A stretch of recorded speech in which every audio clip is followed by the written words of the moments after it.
You know, right. The podcast that covers the origin stories of some of the biggest names in entertainment, sports, media, entrepreneurship, and so much more. But these days, Joe, we're uncovering the origin stories about just about everybody who was on Big Brother season 26. The list keeps growing, and the list is going to grow today. And Joe, I think this interview is going to be pretty sweet. I'm back. Sorry. There we go. Live television, folks, is brilliant. But yeah, like as Nick said, eventually we're just going to be recording interviews with everybody who has ever been on Big Brother in the Big Brother house. But our guest right now served in law enforcement. He's from Boston. And as a New York Yankees fan, I don't like that. But that's okay. We're willing to let that slide. And yes, he was on Big Brother 26. A lot of fun. We welcome Sweet Kenney K, Kenney Kelley to the show. Ken, ignoring my Red Sox comment for a second, how are you doing? I'm doing unbelievable. I appreciate you guys having me on. I like to do these interviews, get things out there. If I can shed some light on my game and what I thought of some of the other people, I'm all for it. Joe, I want to ask you a question first before I ask Kenny, because it's about him. Does Kenny have the best goatee in the history of Big Brother? Yeah, I would say so. There haven't been many great goatees. And the thing is, the goatee has kind of gone out of style a little bit. So as you can see here, I've always had a full beard. So I think anything related to just having hair as a goatee, maybe a little more taboo now than it once was. But Kenny, you look great in it. Yeah, I know. I wish I had your hair because you look like you have a great head of hair, and I lost mine a long time ago. So I had to make up for it and go with the goatee. Ken, are you one of those guys that you can grow hair, but it's like spotty and you shave it off, or is nothing coming out? No, there's a little bit of fuzz here and there, but it would not look good grown out. Well, if you were in the house longer, I guess you would have had, I guess, figure out a way to shave the head.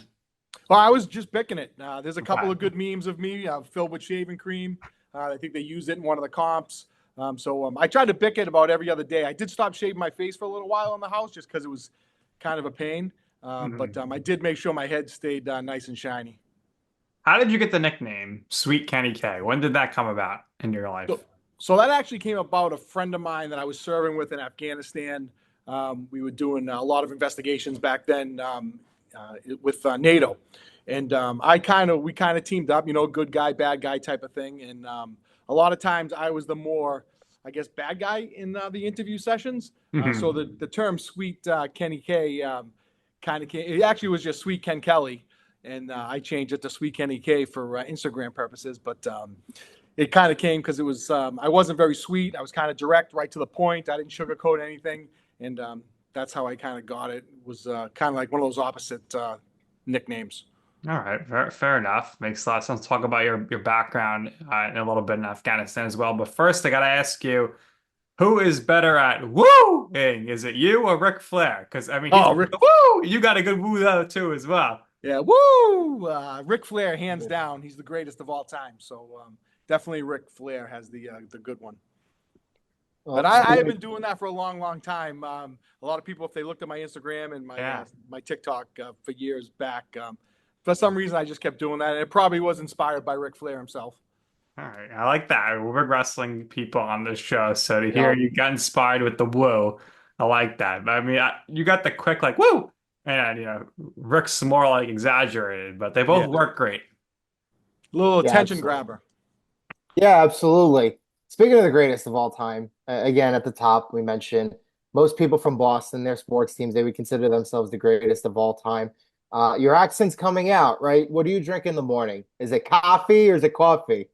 Yeah, no, I drink a coffee every morning.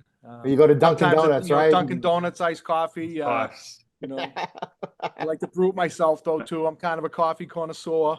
So there you go. You like it black or light and sweet? It honestly depends on what my mood. I'll drink it black. If it's a really good quality coffee, like Colombian beans, and I brew it myself, I'll drink it black. But usually when you get like a commercial grade, just run-of-the-mill coffee, I'll put a little cream, maybe a little sweetener in it. But for the most part, it doesn't need to be sweet because I'm sweet enough. There you go. I love that. So let's talk about being born and raised in Boston. I I have friends went to Boston University, so I went up there a couple of times. I know that area around Commonwealth Avenue quite well. A couple of years ago, the Yankees played the Red Sox in the wild card game, so I ended up going to Fenway Park for the first time. That wasn't really the greatest experience, even though people Garrett were nice Cole, and bought us baby, drinks he and got food. rocked.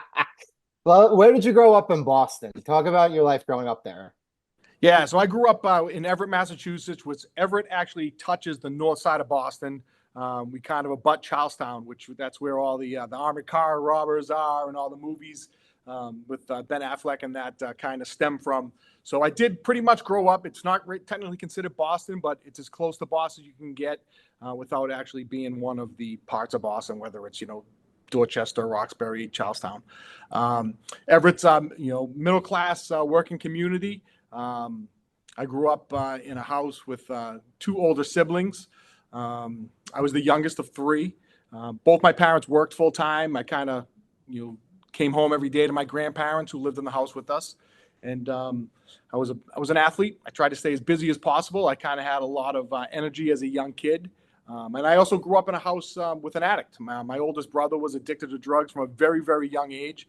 And I kind of, looking back now, I kept myself busy to kind of stay away from the drama and stuff that was going on in the house and the heartache and the problems that it caused in the family. And that's probably one of the reasons why I ended up going into narcotics work and being in law enforcement. So law enforcement, of course, which you're in now. Before that, you mentioned it. You're right. You went to Afghanistan. So when did you enroll? How did you end up over there? And just, how much of a shit show was it over there? Yeah, so my military career kind of started by accident. I was actually going to be the first one in my family to go to college. So I ended up going to a community college. And after about a couple of weeks, I realized that they didn't actually take attendance and they didn't really care if you showed up or not, just as long as you paid. So after a couple of weeks, they thought it was best that I not come there anymore. So I immediately got nervous that my father was going to kill me. So I went to an Air Force recruiter. Actually, I went to the Coast Guard first, and the Coast Guard didn't want me, which is kind of a good Wow. thing because I'm not really good on boats. I get seasick very easily. So it was kind of a blessing in disguise. And I went to an Air Force recruiter. I ended up going active duty in the Air Force. There was no conflicts at the time. And as I was in basic training, we started the first Gulf War. So I kind of did some deployments in my the first 6 years of active duty. Didn't really see any major conflict or anything during that period of time. I got out. I got immediately into the police department, and then like maybe 5 or 6 years into police work, I was sitting on my couch and I saw a commercial for the Air Force Reserves, and it said, "Hey, if you've already served, you can join the reserves." And I was like, you know what? I'm feeling like I'm in good shape. Let's do this. So I looked at my first wife at the time, and she said, "Yeah, that's probably not a good idea.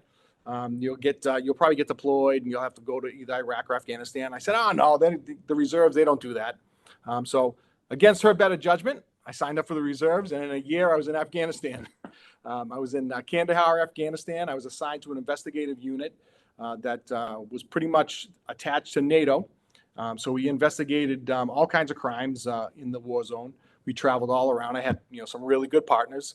It wasn't a very easy deployment, but I had good people that I worked with, and I investigated a lot of suicides, a lot of thefts, and things like that, and had some issues there with some indirect fire and people shooting at us and things like that. And but I came out of there unscathed with like most of my friends, and came back, and I did about maybe 4 or 5 more years in the reserves working for OSI, which is the Office of Special Investigations. You guys might be a little too young, but Steve Austin, not Stone Cold Steve Austin, but the $1 Million Man Steve Austin, his whole premise was he was a OSI agent. So pretty unique experience. I've had a lot of unique experiences in my life, and Big Brother just added to it.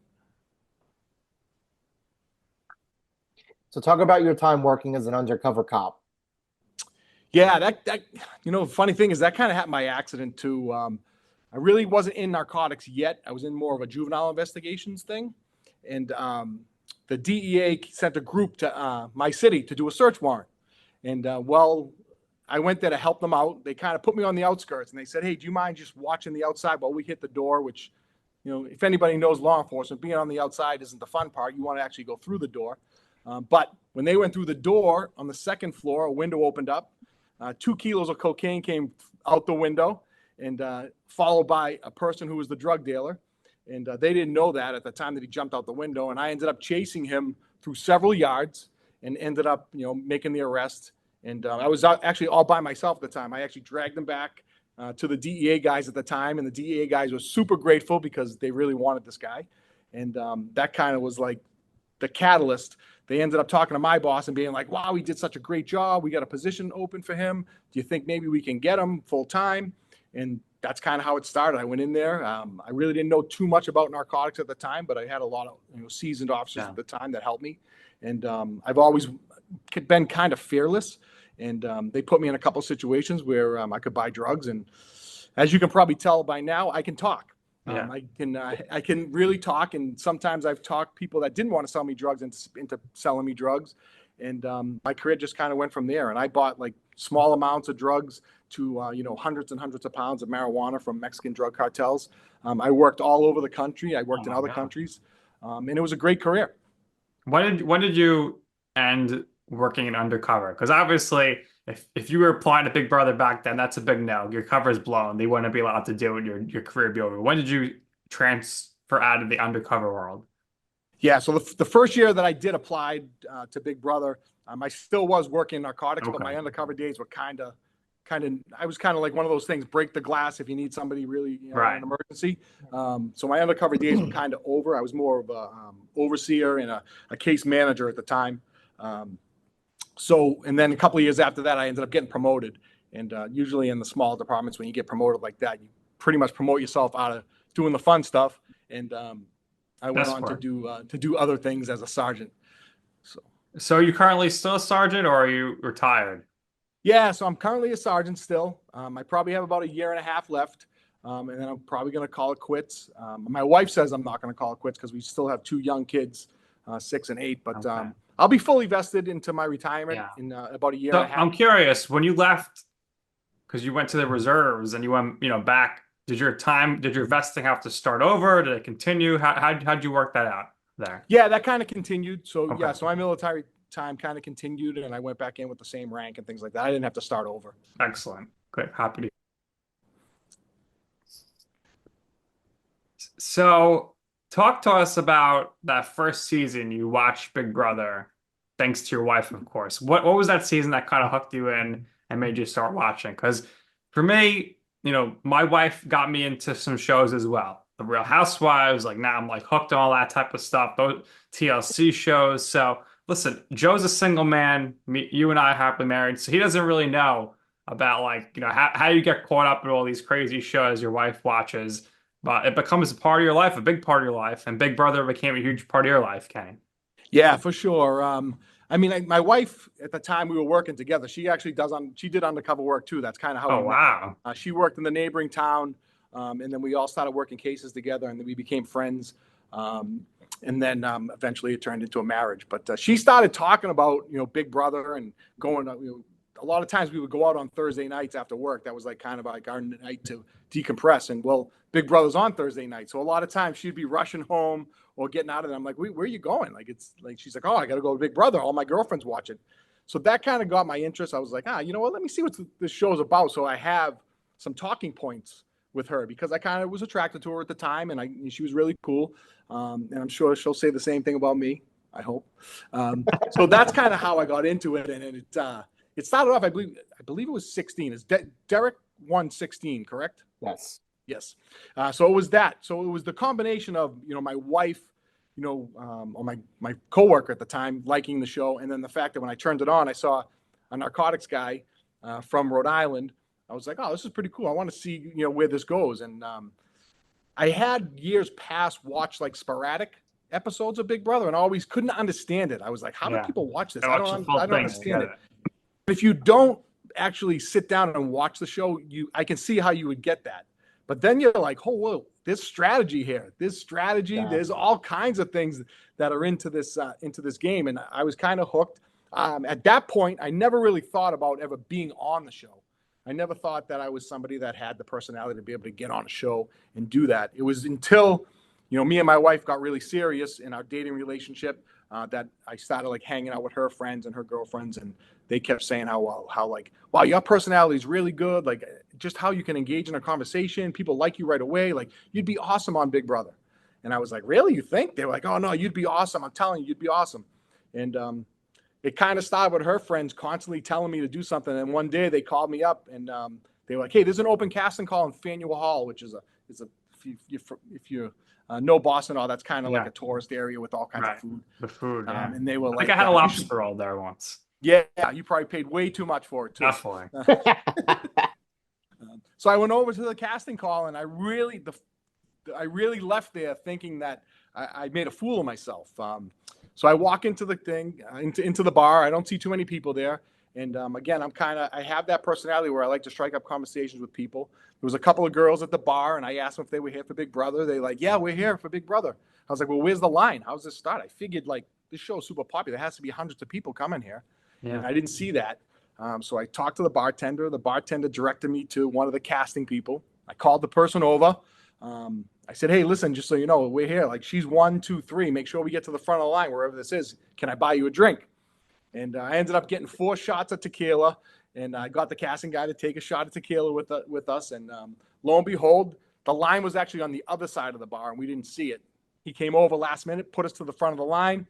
I was number 13 on the sheet.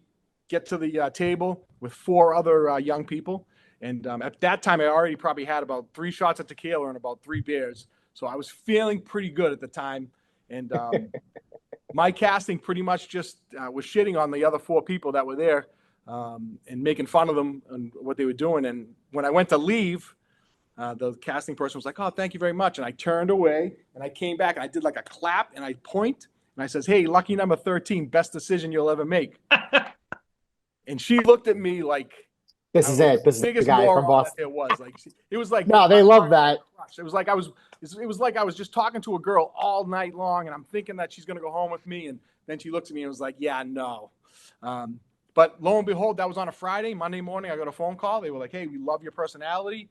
I made it to I think the semifinals that go around, but the year before, Steve was on it, who was a retired NYPD guy.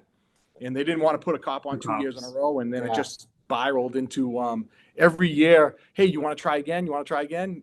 And this actually season was the first season that I wasn't 100% saying I wanted to try it. You know, my kids were older. There was a lot of involvement with the school and sports and things. But I became involved in another casting for another show on another network. And that was going really, really good. And the casting person that was doing that also did Big Brother.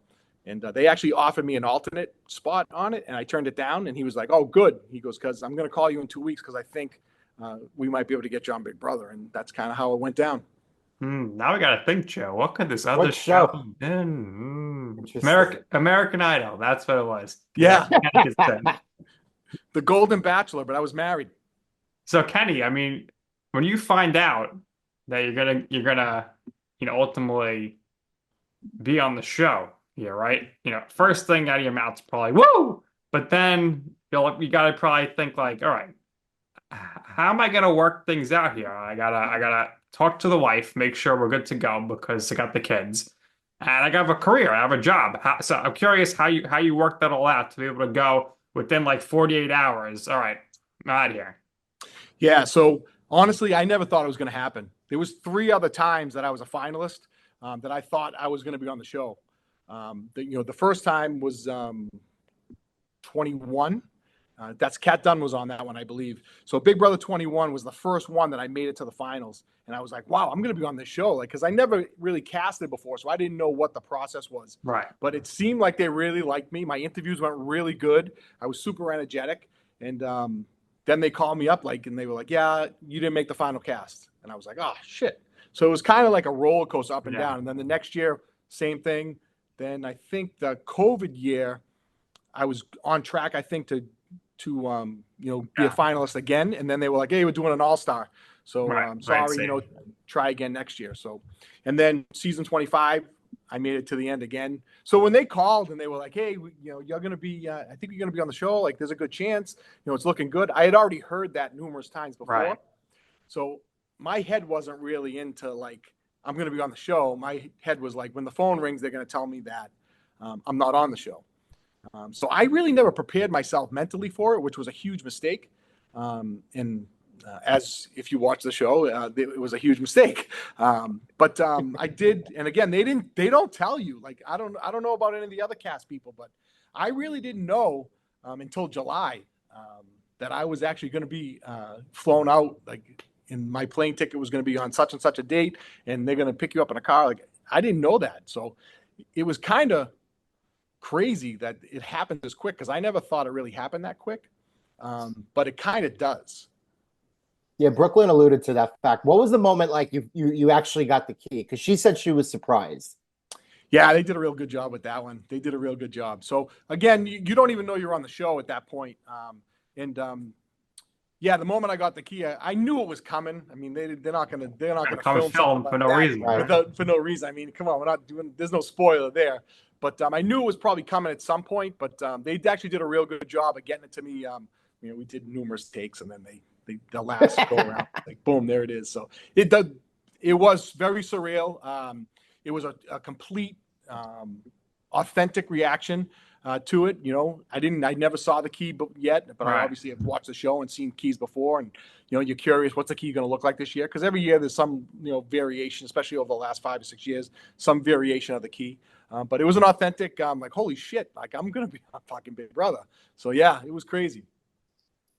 So you talk about having young children. What was it like being in there, missing the day-to-day, having your wife pick up the slack at home, missing your family? What was that experience like?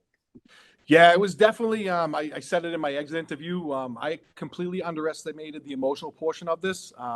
And me being a person who's older, I have older kids too, 30 and 37, and then obviously the 8 and 6-year-old. So the 30 and 37, I wasn't too worried about.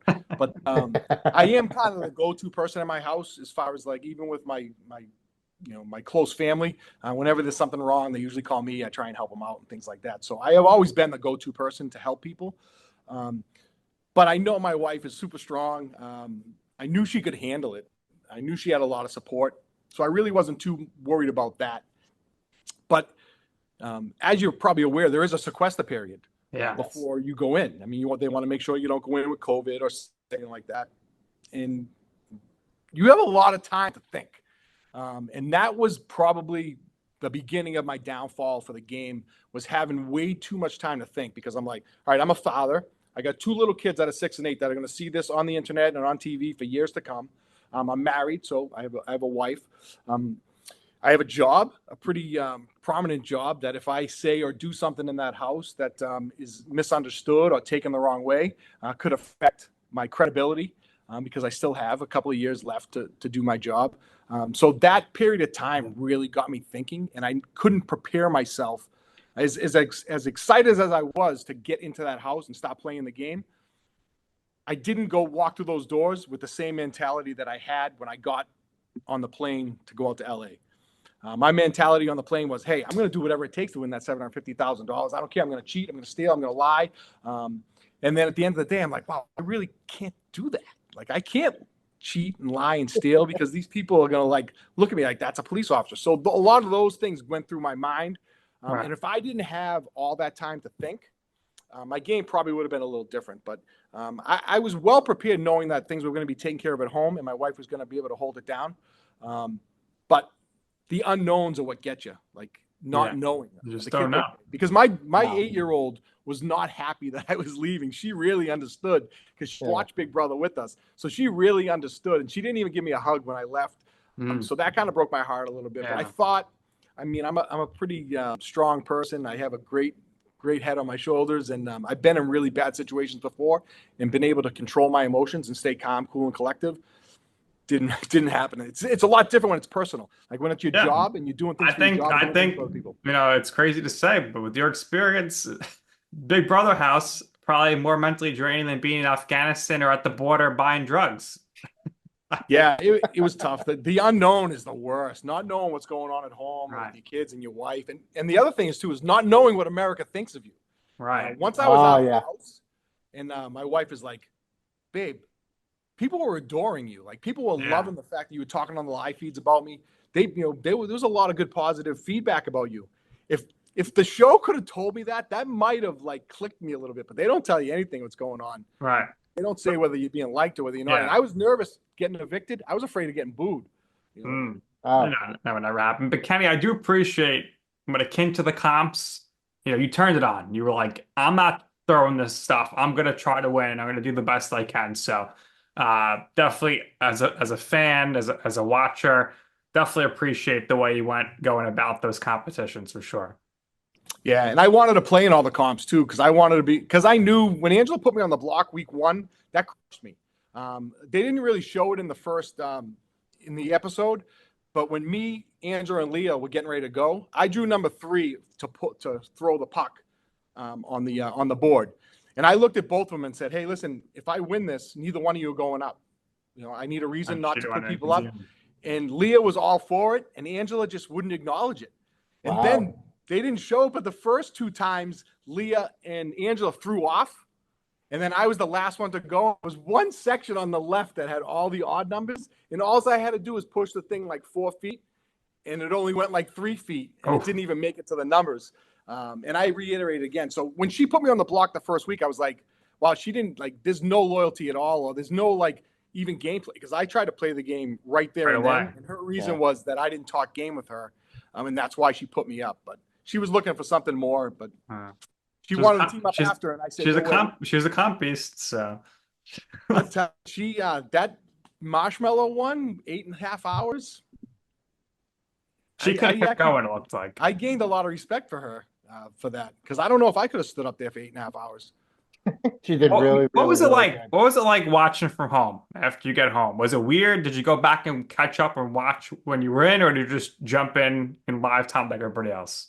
Yeah, I didn't really go back right away. There was things that people were telling me, "Oh, you got to see this, you got to see that." The thumbs up, thumbs down one. It took me about a couple of weeks to really get into it because I had so much going on that I didn't really have a lot of time to sit down. And people calling me and want to do interviews and things like that. So it was definitely kind of difficult, and it was just nice getting in my own bed.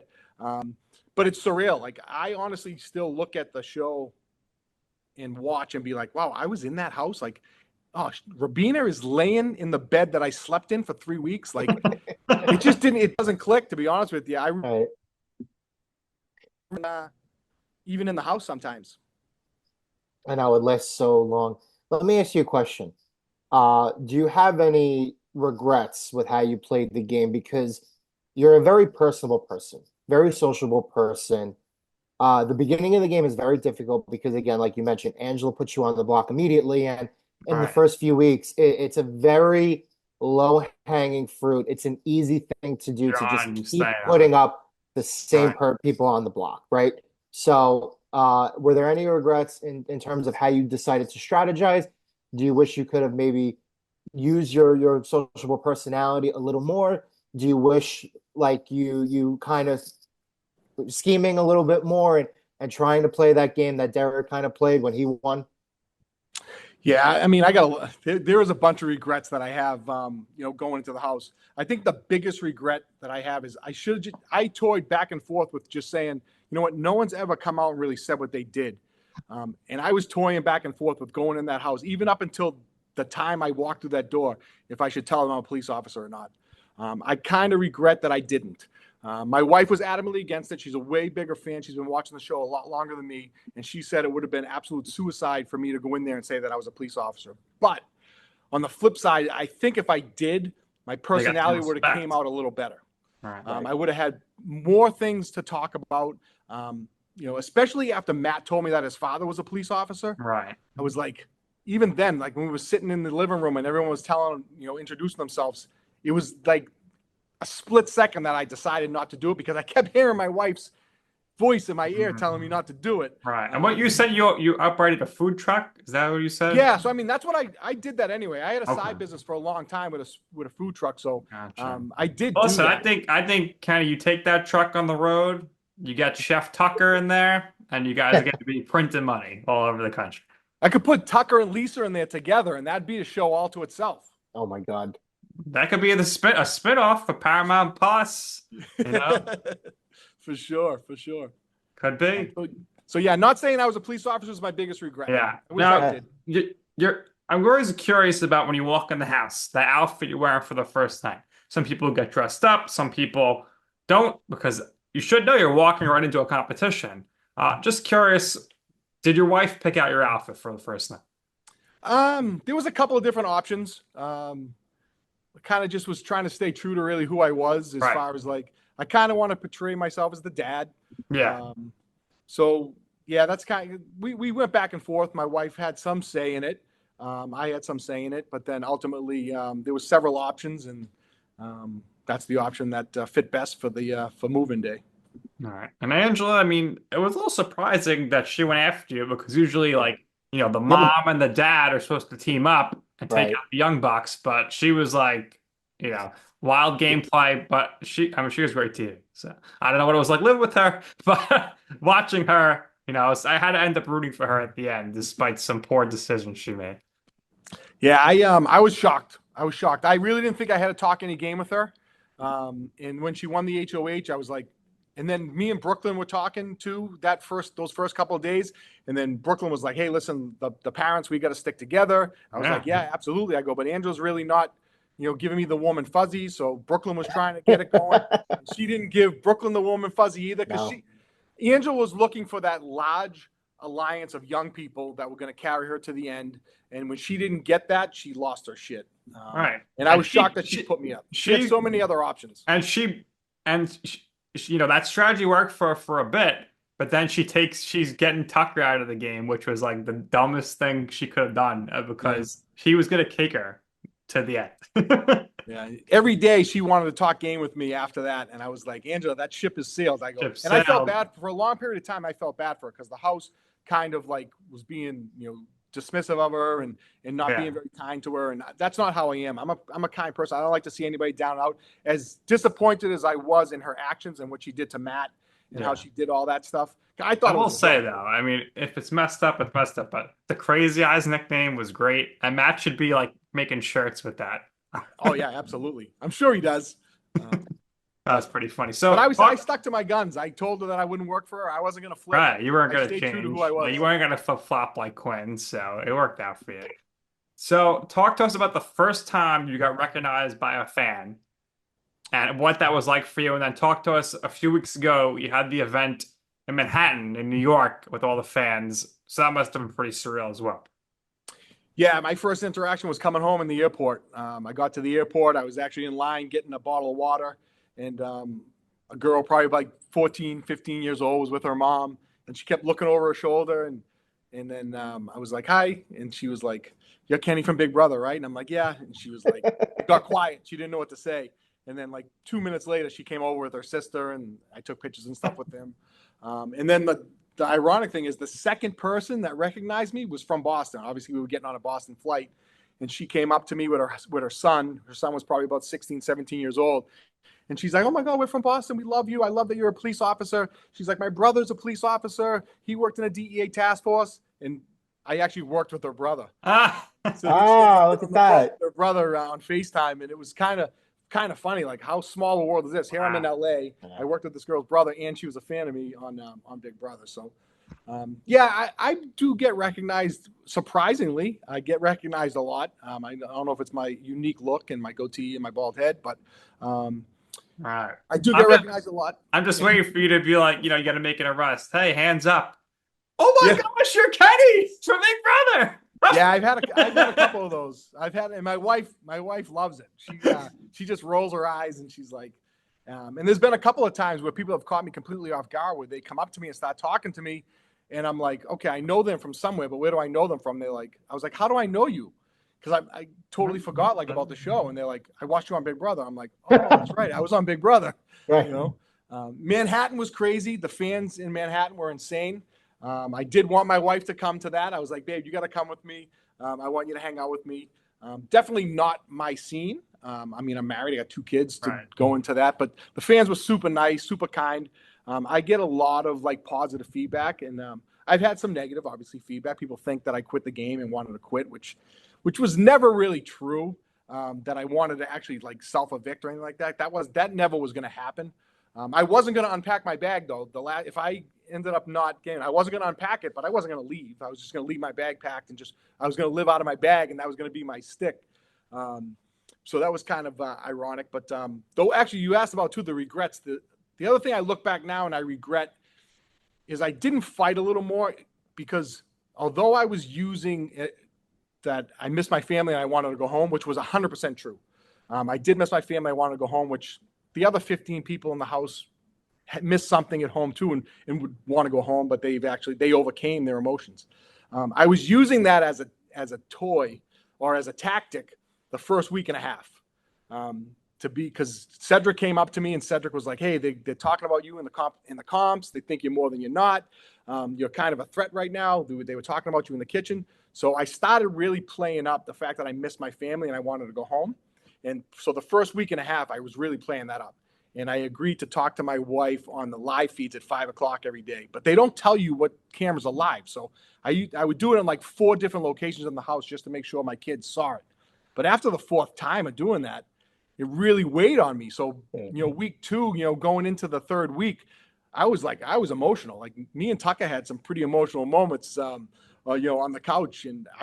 But it was my own doing because I was using that and it ultimately got the end of me. But I do regret the last time I was on the block with Quinn that I should have pushed a little bit of more of an agenda to get Quinn out. The house had already told me that no matter who was selected by America, that they weren't going to vote that person out. But I think with the blow up of Quinn, and even up until the last minute, me and Tucker were going back and forth about what we could do if they flipped on Quinn and how we were going to play the game the next week. I just wish I maybe had pushed that, because I think if I did speak up to the house and let them know about Quinn and Quinn working with everybody else, and this might be the only opportunity to get him out, there would have been a slight chance that I would have stayed that other week. Yeah, after that week, you could have made quite a run, because I'm sure Tucker was going to put you in his alliance when he just took over the game for a few weeks, and he would have carried you a little. He tried. He won a bunch of competitions in a row, and he really tried to put a lot of people on his back. Kenny, of everybody was evicted after you or still in the game, which person surprised you the most? Maybe different than the person that you saw when you were actually playing the game in the house. As far as like now knowing who they are? Yeah. So now, like going back and watching the show like that from before and then now, Chelsea, 100%. Chelsea really she's a sweetheart. She was a sweetheart to my face. But her personality to your face and her personality in the diary room, completely different. She's very cutthroat, right? Puppeteer. She's the puppeteer. Yeah. You would think she was the undercover cop. Yeah, you're right. You're right. But she was always super nice. And she was actually one of the ones the first couple of days that I kind of pulled off to the side, because my plan was to try and maybe get a couple of stronger, younger people to be able to pull an alliance together and bring me in. And I thought I had that with Matt. And I tried to reiterate that with Chelsea. And I was like, hey, Chelsea, you and Matt, you really could bring a good core group of people together, and mix things up a little bit. And she was like, yeah, no, we'll see what we can do. But then Matt ended up getting everybody in the house in the alliance, with the exception of maybe like 2 people. So that kind of all went to hell in a handbasket pretty quick.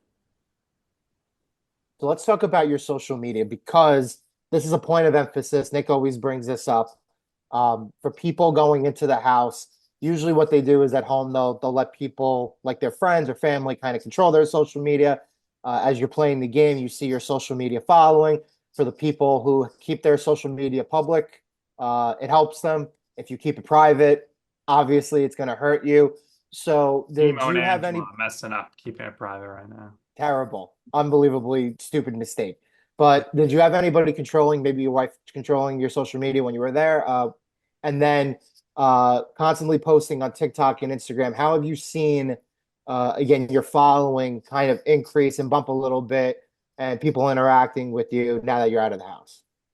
Yeah, obviously, being new to reality TV and getting on a show, you really don't know what to expect. And you had to kind of like lean on the people from the show. And they were probably thinking in my best interest, because I had a wife, I had 2 young kids. They wanted me to keep mine private. They were like, hey, keep it private, because there's going to be a lot of people out there that are going to try and get in there, and they're going to try and say things and do things. And we don't want your wife and your family to, to undergo some negative feedback. Also, did your background play a role too? No, not really, because I had my TikTok was public before I got on the show. I had fun with it. It was kind of an outlet for me. I like making funny videos and making fun of myself. So it was kind of an outlet, because my job was super serious. So I kind of use that as an outlet to try and, just be a regular person. And I had been trying to get on the show for a few years anyway. So obviously I wanted some type of personality on there. But we kept it private, and luckily my wife, about a week and a half in, a good friend of mine was running my social media, who owns a business, who has his own social media, but he was nervous about putting something on there that was going to get me in trouble.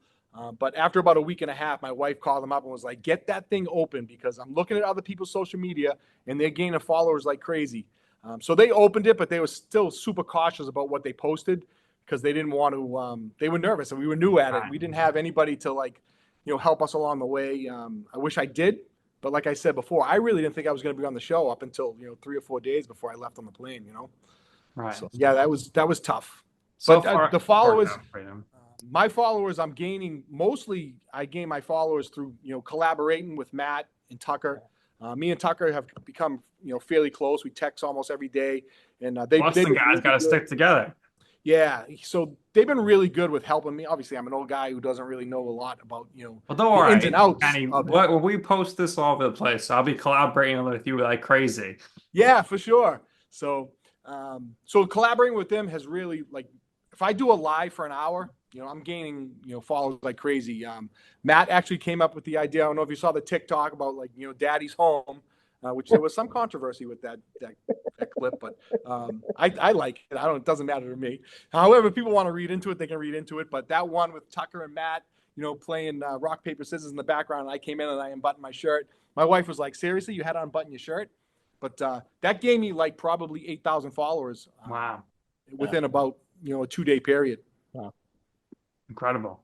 So Kenny, in your life, your career or reality show career, what would you say is your I'm right moment? What I mean by that, it's a time or place where you wanted to pursue something. You asked somebody for advice. They said, Kenny, why would you do that? That's an awful idea. Don't even think about it. And you were like, you know what?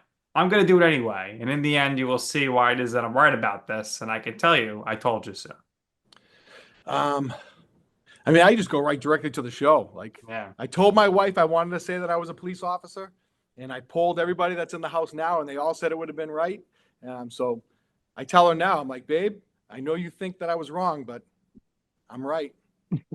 There you have it. That's great. Now, before we wrap things up here, on the count of 3, I want the 3 of us to woo together. So let's get it going. All right, Joe, you ready? Yes. And we'll send this to Ric Flair and see what he has to say. All right, here we go. 1, 2, 3. Woo! That's pretty good.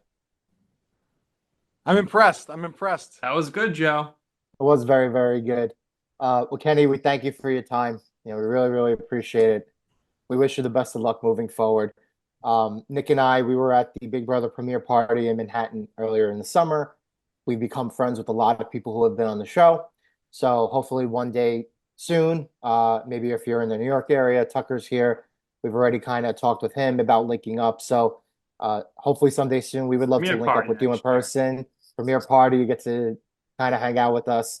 Everybody really, they love the experience being on the show. They always like following up with us. So, but like I said, we wish you the best of luck moving forward. And if there's anything else that you would personally like to share or promote for yourself, by all means, go ahead. And once again, we thank you for your time.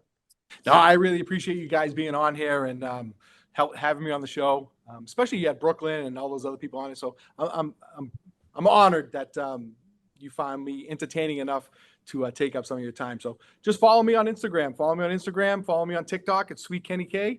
Pretty simple. And hopefully my videos make you laugh. Pretty much that's what I try and do.